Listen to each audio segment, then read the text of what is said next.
Hello दोस्तों, आज हम जानेंगे किडनी के बारे में। तो सबसे पहले जानते हैं कि किडनी है क्या और क्या काम करता है। ठीक है, इसका स्ट्रक्चर जानेंगे पहले, फिर इसका फंक्शन जानेंगे।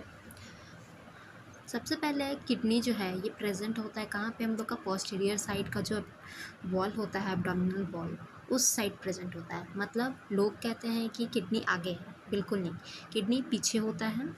हम लोग का जो एब्डोमिनल वॉल रहता है उसके पीछे प्रेजेंट होता है। इसमें दोनों साइड वर्टिबल कॉलम जो रहता है वो प्रेजेंट होता है। इसके बिलो में डायफ्राम और बिहाइंड में पेरिटोनियम प्रेजेंट रहता है। पेरिटोनियम जो एब्डोमेन का लेयर रहता है वो, ठीक है। और डायफ्राम जो कि हम लोगों का लंग्स के नीचे प्रेजेंट होता है वो, मतलब हम लोग का एसेसरी मसल्स जो है वो ब्रीदिंग में हेल्प करता है, ठीक है। उसके बाद है ये जो है रेट्रोपेरिटोनियल भी कह सकते हैं इसको। मतलब रेट्रोपेरिटोनियल मतलब जो पेरिटोनियम लेयर रहता है इसके बीच में प्रेजेंट होता है, ठीक है। ये एक्सटेंड करता है जो 12 थोरैसिक वर्टिब्रा रहता है वहाँ से लेकर के 3rd लंबार वर्टिब्रा तक, ठीक है। कुछ प्रोटेक्शन प्रोवाइड करता है। जो लोअर रिब केस होता है, जो लोअर रिब केस प्रेजेंट होता है, मतलब लोअर रिब केज पता है ना आप लोग सभी को, पता ही होगा, जो कि वर्टिब्रा प्रेजेंट होता है उसमें जो लोअर रिब होता है वो हम लोगों का सपोर्ट प्रोवाइड करता है, प्रोटेक्ट करता है किडनी को, ठीक है। ये स्लाइटली लोअर होता है लेफ़्ट किडनी, यूजुअली राइट से, क्योंकि मतलब जो भी ऑर्गन्स है वो सिचुएटेड रहता है, मतलब आमने सामने, जैसे कि उस एरिया में ज़्यादातर बोल सकते हैं कि लीवर प्रेजेंट होता है, ठीक है, इस वजह से। अब हम जानेंगे कि इसमें जो किडनी होता है वो बीन शेप का होता है। बीन तो आप सभी खाए ही होंगे। बीन शेप का होता है जो कि 11 सेंटीमीटर लॉन्ग होता है, 6 सेंटीमीटर वाइड होता है और 3 सेंटीमीटर थिक होता है, ठीक है। और इसका जो वज़न होता है वो 150 ग्राम का होता है, ठीक है। फिर इसमें हम लोगों का जो ये पोजीशन होता है वो हम लोग का हेल्प करता है, और जिसमें बहुत सारा फैट्स प्रेजेंट होते हैं, जिसमें से फाइब्रस कनेक्टिव टिश्यू प्रेजेंट होता है, रीनल फेसिया प्रेजेंट होता है और अदर फैट्स प्रेजेंट होते हैं, ठीक है। ये जो है वो हम लोगों का राइट किडनी और लेफ़्ट किडनी में डिवाइडेड है। राइट किडनी में हम लोग जानेंगे कि क्या क्या होता है। तो इसमें हम लोगों का सुपीरियरली, एंटीरियरली और पोस्टीरियरली, सुपीरियर मतलब ऊपर की तरफ, एंटीरियर मतलब सामने की तरफ और पोस्टीरियर मतलब पीछे की तरफ, ठीक है। इसमें कौन कौन सा ऑर्गन प्रेजेंट होता है। सुपीरियर में जो है वो राइट एडर्नल ग्लैंड प्रेजेंट होता है, ठीक है।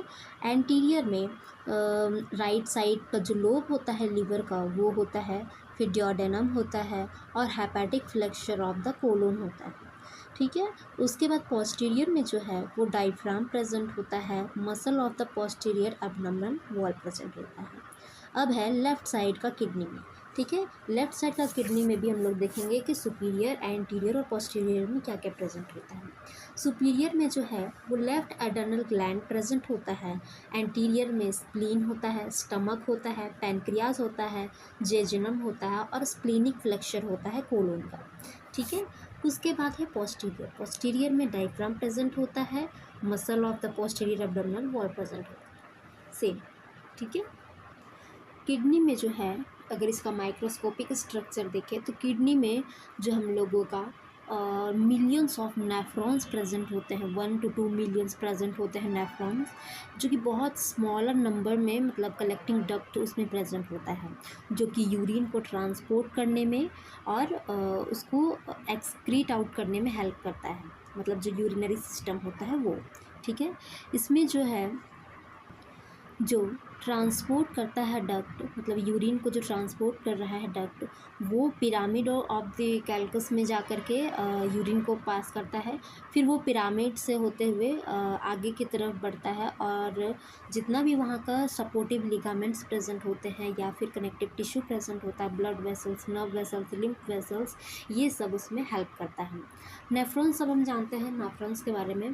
जो नेफ्रॉन्स होता है इसमें बहुत छोटा छोटा ट्यूब्यूल्स प्रेजेंट होता है, जो कि क्लोज वन एंड और open into the collecting duct at the other, मतलब क्लोज रहता है वन एंड से और ओपन होता है दूसरे कलेक्टिंग डक्ट से, ठीक है। इसमें जो है मतलब जो भी कलेक्टिंग डक्ट होता है वो हम लोगों का स्टार्टिंग होता है कप शेप ग्लोमुलर या फिर हम लोग को वोमेंस कैप्सूल भी बोलते हैं, ठीक है।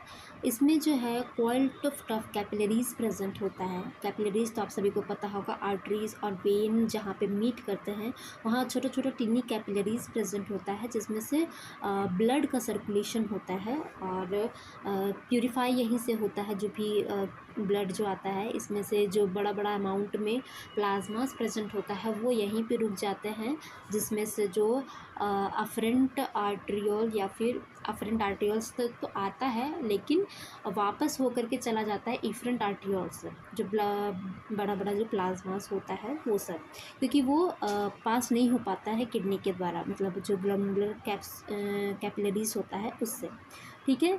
फिर हम लोग इसमें देख सकते हैं कि जो नेफ्रॉन्स जो होता है वो 3 सेंटीमीटर लॉन्ग होता है और 3 पार्ट में डिवाइडेड होता है। पहला तो है प्रॉक्सिमल कन्वर्टेड ट्यूब्यूल्स, दूसरा है मेडुलरी को लूप या फिर लूप ऑफ हेल्ने भी कहते हैं, फिर है तीसरा डिस्टल कन्वर्टेड ट्यूब्यूल्स, ठीक है, जिसको हम लोग कलेक्टिंग डक्ट भी कहते हैं। अब हम जानते हैं कि इसका फॉर्मेशन कैसे होता है यूरिन का और कैसे बाहर निकलता है। तो इसमें जो ब्लड का जो कंपोनेंट होता है वो सब मिक्स होकर के किडनी तक आता है, ठीक है। फिर वो कंपोजिशन जो है एक्सचेंज सब्सटेंसेस जो होता है वो नेफ्रॉन में इंटर करता है, मतलब जो भी ब्लड प्रोडक्ट्स है वो किडनी में इंटर करता है और किडनी के थ्रू होते हुए वो नेफ्रॉन्स में जाता है। नेफ्रॉन्स में जो ग्लोमेरुलर कैपिलरीज या वोमेंस कैप्सूल होता है वहाँ पे जाता है और ये थ्रू ब्लड वेसल्स होते हुए जाता है, क्योंकि यहाँ पे हम लोग देखे थे जो अफरेंट आर्ट्रियोल होता है वो ब्लड को लेकर के आता है। इसमें से जो वेस्ट प्रोडक्ट होता है वो होता है प्रोटीन, जो कि मेटाबोलाइज होता है और एक्सक्रीट आउट होता है, ठीक है। बैलेंस करता है बॉडी कंस्टिट्यूएंट्स को और फिर जो अमाउंट में वेस्ट होता है वो एक्सक्रीट आउट करता है। इसमें से ज़्यादातर वाटर हो सकता है, इलेक्ट्रोलाइट हो सकता है, हाइड्रोजन आयंस हो सकता है, ये सब, ठीक है। मतलब ये प्रोसेस जो है इसमें हम लोग का 3 प्रोसेस में डिवाइड किया गया है, फिल्ट्रेशन, सेलेक्टिव रीएब्जॉर्प्शन और सिक्रीशन। फिल्ट्रेशन में क्या होता है कि जो भी सेमी परमिएबल वॉल होता है जो कि ग्लोमेरुलर कैपिलरीज और कैप्सूल होता है उसमें इंटर करता है और छोटे छोटे जो पोर्स प्रेजेंट रहते हैं उसमें से वो सम इलेक्ट्रोलाइट्स या फिर वाटर को एब्जॉर्ब करता है, मतलब रीअब्जॉर्ब का प्रोसेस यहाँ पे होता है। फ़िल्टर पहले करता है इसमें, ठीक है। फ़िल्टर करने के बाद हम लोगों का जितना भी कंपोनेंट रहता है वो रीअब्जॉर्ब होता है, क्योंकि हम लोगों को पता है कि सारा जितना भी ब्लड में जो आयंस है या फिर वाटर है, ये सब चीज़ें जो न्यूट्रिएंट्स वाली चीज़ें होती हैं वो बॉडी रीअब्जॉर्ब कर लेता है। जो भी वेस्ट प्रोडक्ट है जो बॉडी को नीड नहीं है वो सब हम लोगों का रीअब्जॉर्प्शन के प्रोसेस के थ्रू जो भी वेस्ट प्रोडक्ट होता है वो कलेक्टिंग डक्ट के थ्रू होते हुए जो हम लोगों का पेल्विक जो होता है रीनल पेल्विक, वहाँ जा कर के कलेक्ट होता है। जितना भी मेडुला और जिसको हम लोग पिरामिड भी कहते हैं, इसमें से जितना भी वेस्ट होता है वो जा कर के कलेक्ट होता है आपका मेजर कैल्कस में, फिर उसके बाद माइनर कैल्कस में जाता है। माइनर कैल्कस के बाद आपका जहाँ पे रीनल पेल्विक बोल सकते हैं, रीनल पेल्विक में जा कर के कलेक्ट होता है सब जगह से। उसके बाद यूरेटर के थ्रू होते हुए वो जिसको हम लोग कलेक्टिंग डक्ट बोल रहे हैं, कलेक्टिंग डक्ट जो है वो रीनल पेल्विक को बोल रहे हैं, ठीक है। उसके बाद हम लोगों का धीरे धीरे यूरेटर के थ्रू होते हुए बाहर निकल जाता है हम लोगों का यूरेथ्रा से, ठीक है। यही प्रोसेस को हम लोग बोलते हैं मैच्योरेशन, ठीक है। तो ये हम लोग जानें किडनी का क्या स्ट्रक्चर है और कैसा फंक्शन करता है। आप सभी को धन्यवाद, आप सभी यहाँ तक बने रहें इसके लिए बहुत बहुत धन्यवाद। आगे की वीडियो देखने के लिए कमेंट करें।